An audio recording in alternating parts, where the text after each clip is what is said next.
Hello. This week it's about believing in yourself. Believing in yourself when no one else will. How many of us have had that happen to us? We've had to put on our coat of armour.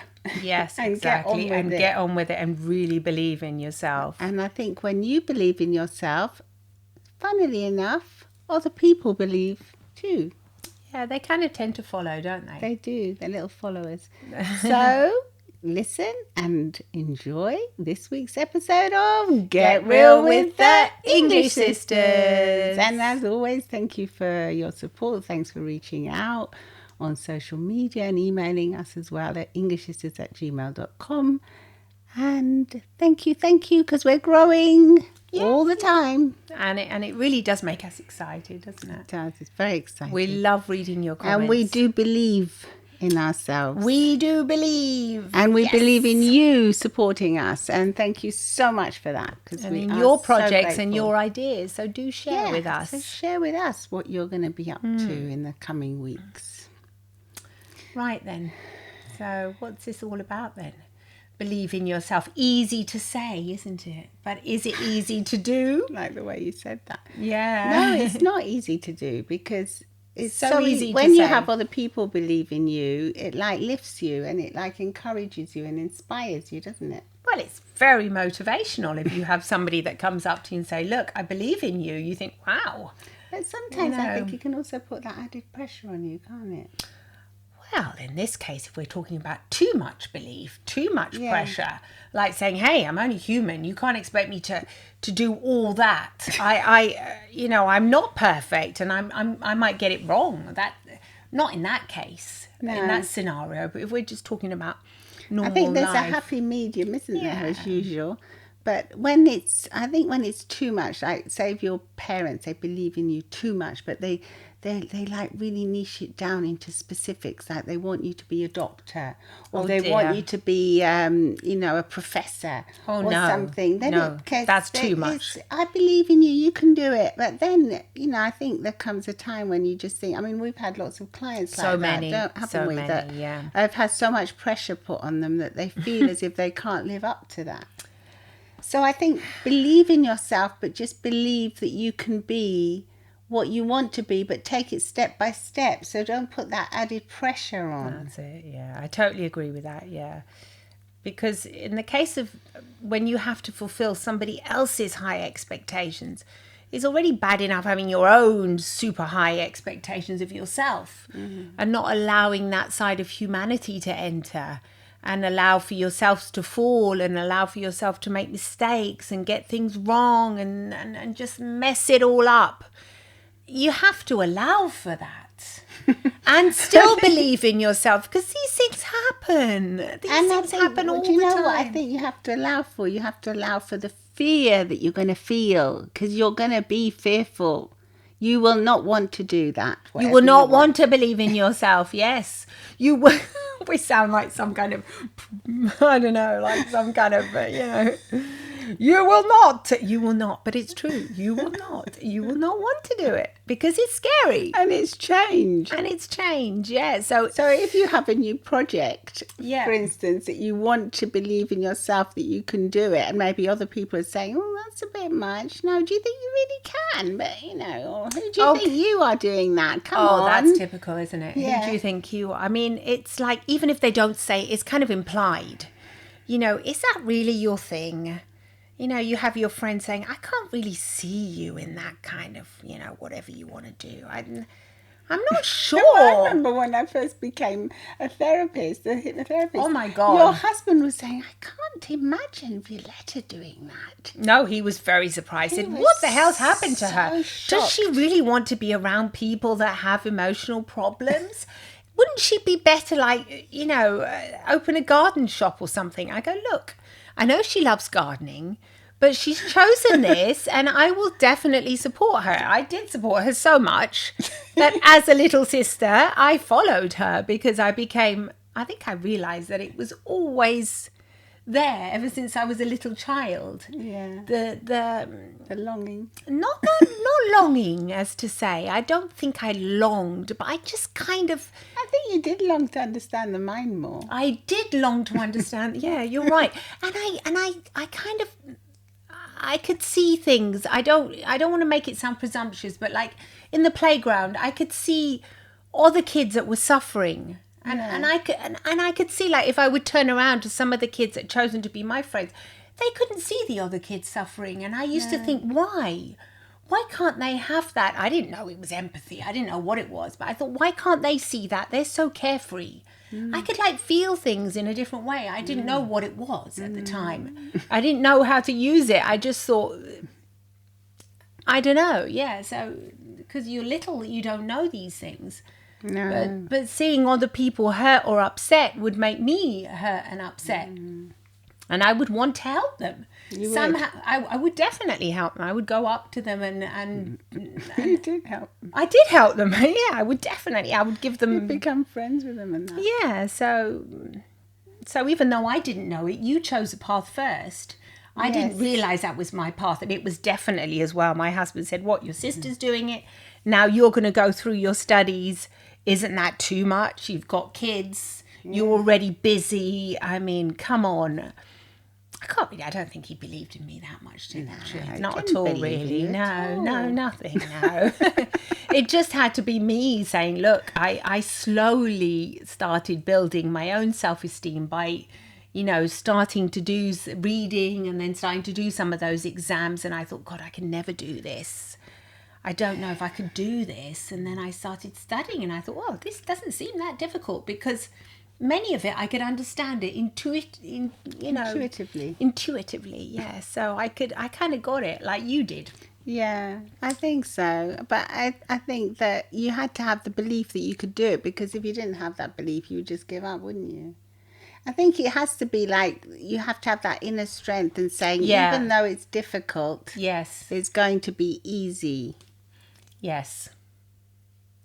And if it's even more difficult than you expect it to be, don't get upset by it. Just pull yourself together, like what they say in England. Well, yes, it's like and say, look, okay, today I might not be able to do this, but I'm going to go and find the resources and find the help that will allow me to do it tomorrow. Or I'll find, there are other people that are there that they can help you. They can definitely They can support you, whether it's online or not online. Sometimes if you find the right person to talk to, they will support you. I obviously had you, and you had me as well, which we encouraged each other. Yeah, because I remember at the beginning you would say, I can't do this. It's so hard. I can hardly even go online, you would used to say. I felt like I couldn't even read anymore. I was I thought I've even tried reading. I haven't, let alone reading these psychological long things. I thought, wait, no, that's way out of my league. And I thought, I don't know whether I'll do this. And then I'd say, yes, you can do it. Come on. You would say, don't be silly. They're just words. You can do it. And I just started doing it. And sometimes it was really difficult. Take your time. Just do it. Just do it. You don't have to do everything so quickly. And if you're on a course that's going to take a year, if you take 2 years to do that course, who cares? Who cares? It doesn't matter. The important thing is that you're learning and growing while you're doing it. Yeah, that was it. Yeah. And to have the belief that you will finish it, because I knew I would finish it, because I've always been the one to finish things. I hate leaving things unfinished. You do as well, don't you? Oh, God. I think I've got to be coached to learn to leave things unfinished. Yeah, I really do not like that.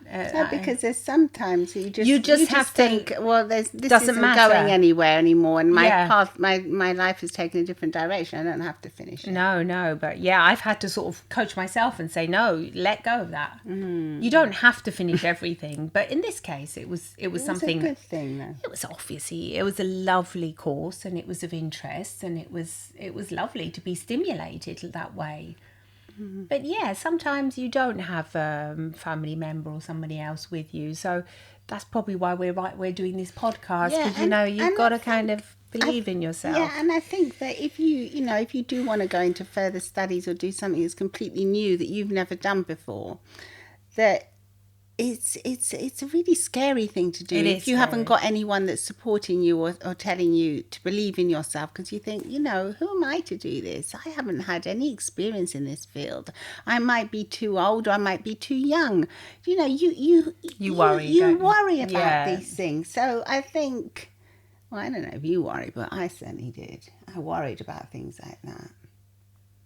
Of course I did. I mean, but in the end, I realised that I was setting an example also for my children. Yeah. Because they were actually watching me do the exams. I would say, shh, Mommy study, you go do your homework. And they would think, wow. And then afterwards they would ask me, were you graded on that paper? And I go, yes, I was. And I got, wherever I got, and they would, oh, wow, Mum, well done, so...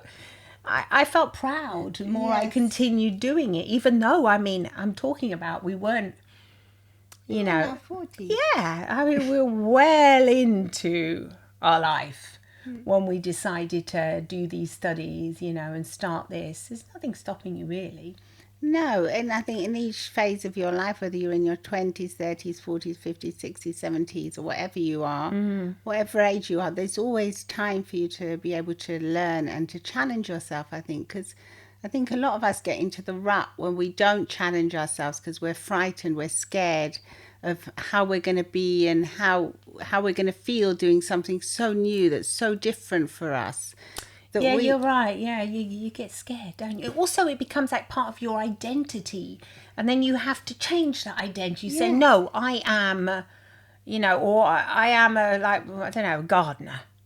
And then that's what I've done all my life. So I can't just start being something else. Yeah. It means you have to change something that comes after the words I am, even though, we all say that what we do for a living doesn't really it shouldn't really identify us, should it? No. We shouldn't really say I am, like we shouldn't say I am a podcaster, I am a hypnotherapist, because then it becomes so ingrained in your identity that when you do stop working or you stop doing something, you can feel like, well, now who am I? A lot of people, that's why they get depressed when they go into the golden years of their life, when they say you're laughing at the golden years. I don't know why I said that, but because they can be golden, can't they? I think and No, I'm laughing because I'm thinking of this podcast I listened to today, No Stupid Questions, and they were saying, the podcast host was saying, in science they say there's the old and then there's the old. So I was thinking that she was saying you need rebranding. So I was thinking that the old would be the golden years, the old. And we're just old. Yeah. Basically, no? Yes, yeah. And I think you're as old as you feel. I don't feel old. No, I think you're as old as you are, but age is just a number, like what they say. Always, yeah, totally, yeah. Age really is a number, and also the growing part is essential. And I think because you're growing old, there's growth, there's wisdom to cherish. It's growth. There's a lot of growth in there, a lot of years of experience. Yeah, like a lot of people when they hit 30, they think, oh, that's it now, I'm 30, I'm old. God, yeah. Do you remember? Yeah, totally. The feeling of being 30 can be quite overwhelming. And it's just everything. You start thinking about everything you've got to accomplish in your life. And yeah, 30s, I mean, now it's... Now, seems like we're in our 50s, 30s. Yeah. What's 30? Oh. Babies. Yeah, just beginning, basically. Not just beginning, but a certain amount of experience. I think you grow as you grow to believe in yourself more as you grow older, hopefully. Hopefully you do. Through Especially life. if you're listening to podcasts like ours, you'll learn to to change your mindset, to accept new things into your life. Because I remember when I was like around 30, I thought I've done everything now. That's so I'm weird. a parent. Yeah, me too. I'm I'm a mum. I'm a wife. I've got my career. I've worked. I've done everything. There's nothing like new. I felt like as if I'd accomplished everything that I had to accomplish. If now the 30-year-olds saw me now, they would be, whoa, who are you, kind of thing. What are you doing? They would be so shocked. We're forever changing shells, aren't we? Yeah. We just don't stay the same. We're like those little sea creatures. Yeah, they change them, don't they? Well, I don't know if they change them. I think they go around do. looking There's for the them. little crabs. I saw it on Instagram. Really? Yeah. Because they'd found some little plastic homes. Oh, right. And there was this guy going around giving them like their real shell. shells. Oh. And they crawled into them. They left their little plastic home and they went in. Well, that's what I mean. Yeah. They found like a more natural home. I feel that's what we're like. We're constantly changing. So you can't look back at that little crab that you were, and even if you're already like a fully mature adult, and then by the 20 years later, you're going to be a different little crab. And you won't be crabby. What does that mean? Like angry? Well, hopefully you won't be grumpy or crabby. Yeah. You shouldn't be, really. If you've done everything and believed in yourself, you should be pretty chuffed with yourself, pretty happy with yourself. Yeah, absolutely. If you believe in yourself, you will be. Yeah. And how to believe in yourself is.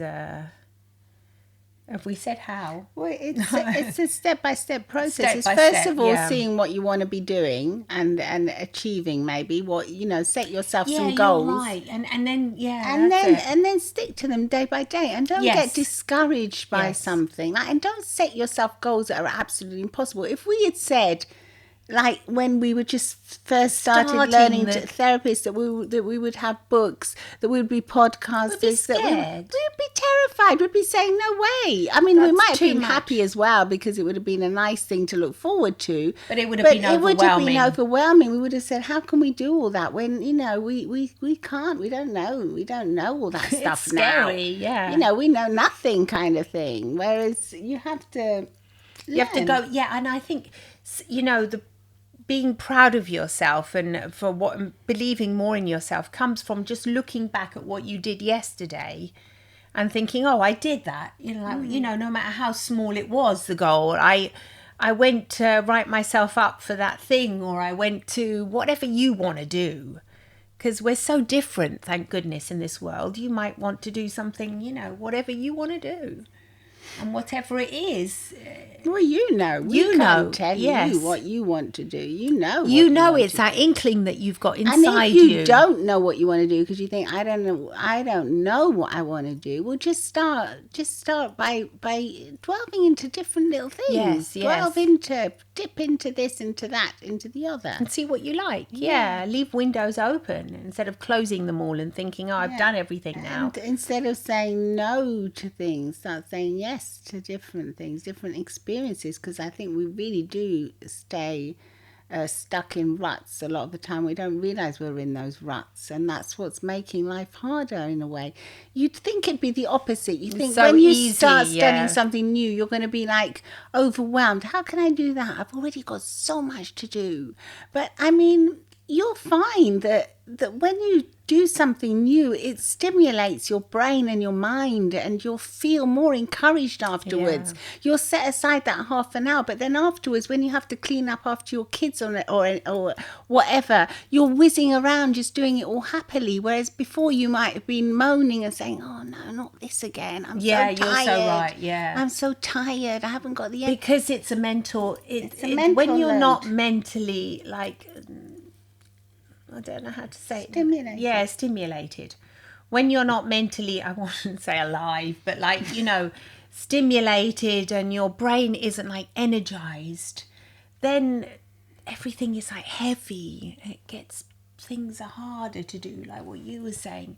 even mundane things that are quite easy, normally. Well, they're easy because when you're going, if you're cleaning up, say after your kids, or doing housework or doing something, but you're thinking Your about mind is- that thing that you studied, and you're thinking, how can I put that into action? What are the next steps? And Yes, you're just yes, picking yeah. up the rags, or polishing, or doing the hoovering, or the vacuuming, however you call it. You're not thinking, oh no, look at this floor, it's got dirty again. You're all happy thinking about the thing that you've got to study and learn, and you think, I've got to go and study that and put that into action. Yeah. And you'll feel so energized. Things are more, And then you get, as you study and as you learn and grow and do different things, it doesn't have to be studying, but doing something new. Sport, anything, a hobby. Even if it's like going for a walk every day, I'm going to set myself the goal of going for, like, now it's mental health awareness year. They said it's for exercise. activity, Exercise is super important. So if you set yourself a goal, I'm going to start going for a 5-minute walk every day around the block. Yeah. Or 10 minute, 15 minute, and build it up to 15, 20, 25, 30 minutes in the end. And when you get back from that walk, first of all, if it's freezing, you'll be happy to get back in the house, and you'll be really grateful that it's lovely and warm. And if it's sunny, you'll have seen the lovely sunny air, and absolutely. You get that sunny disposition in you, don't you? You do. And then you feel that sense of pride because you've done it. Thus, the self-belief starts forming inside you, like slowly, like it's molding in there.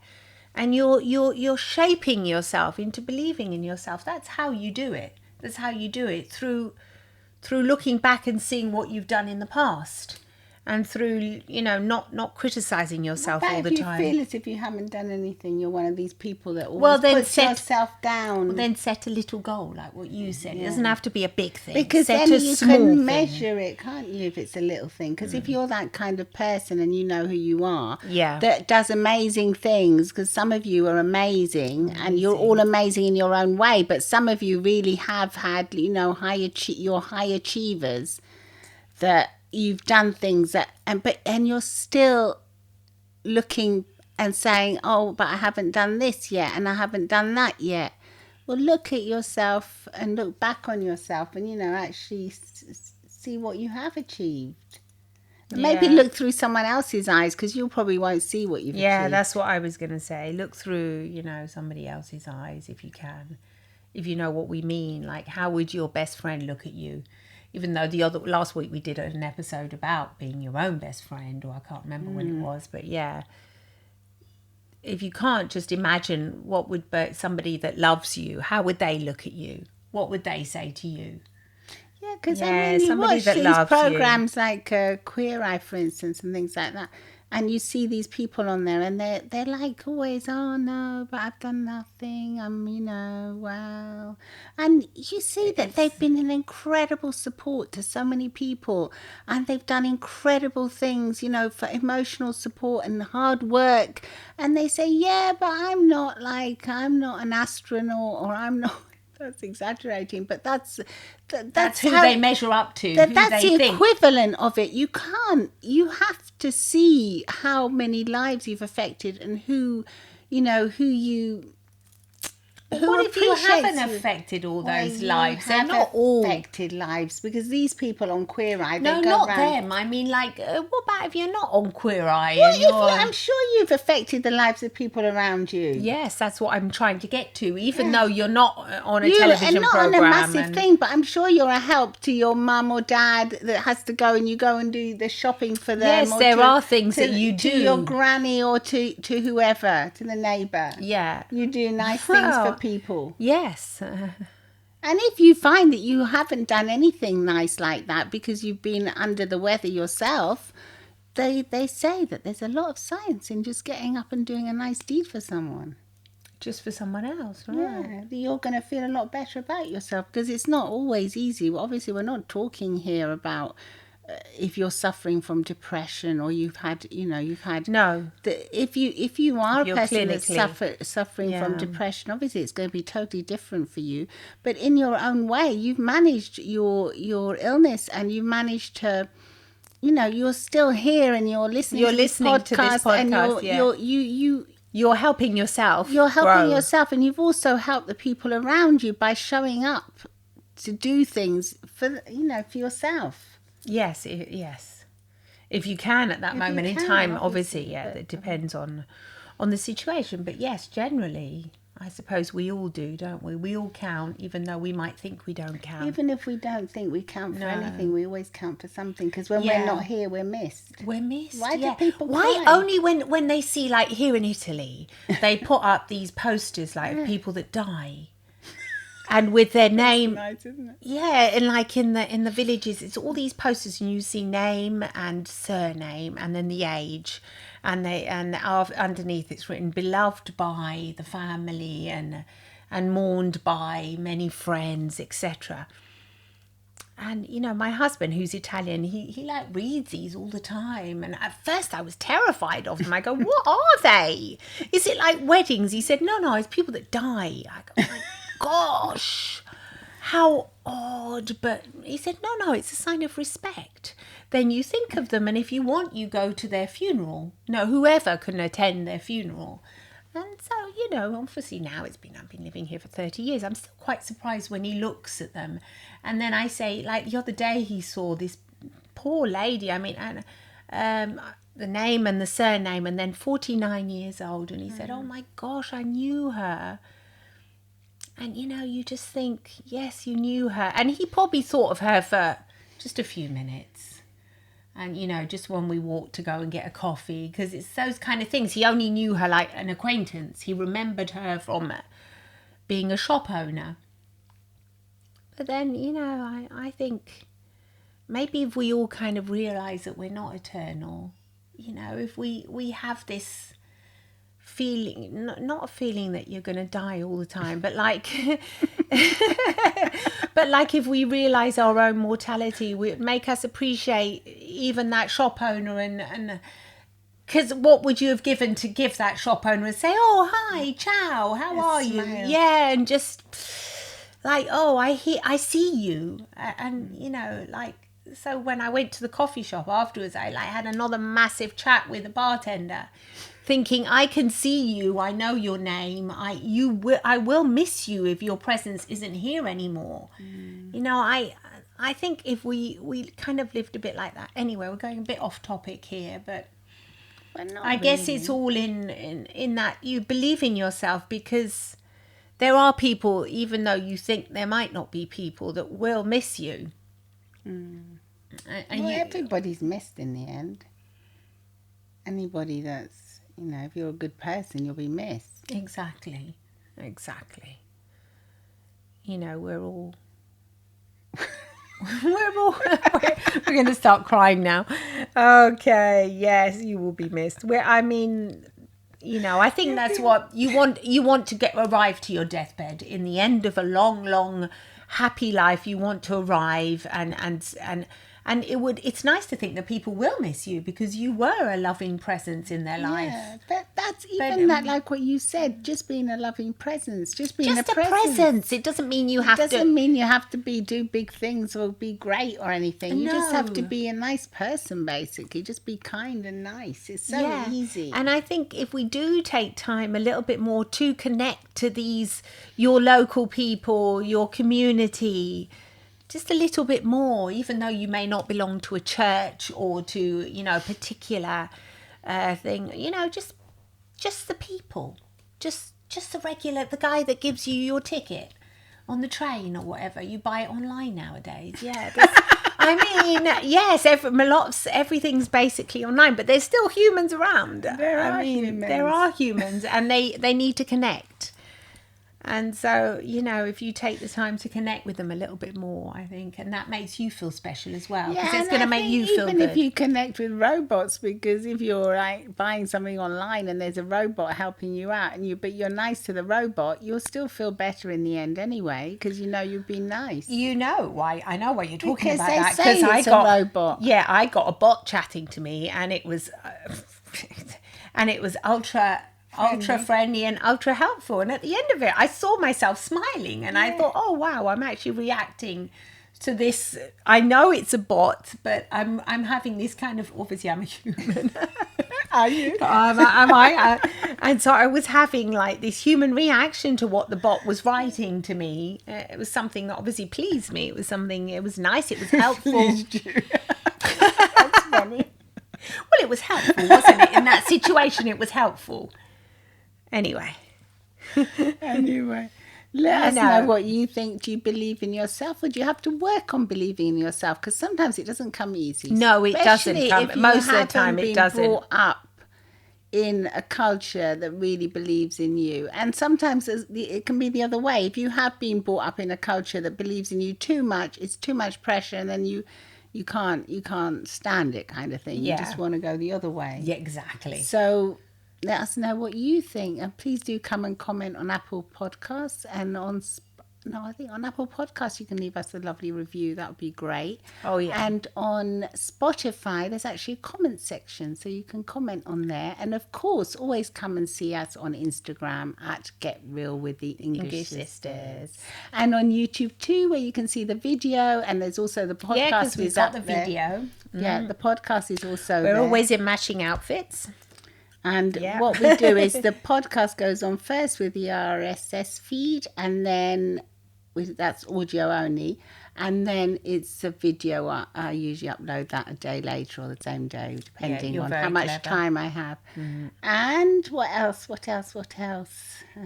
Probably going to be applying for the podcast awards soon, so that'll be exciting. Yeah. The international one, right? Yeah, the international one. And other news for the English Sisters? What other news is there?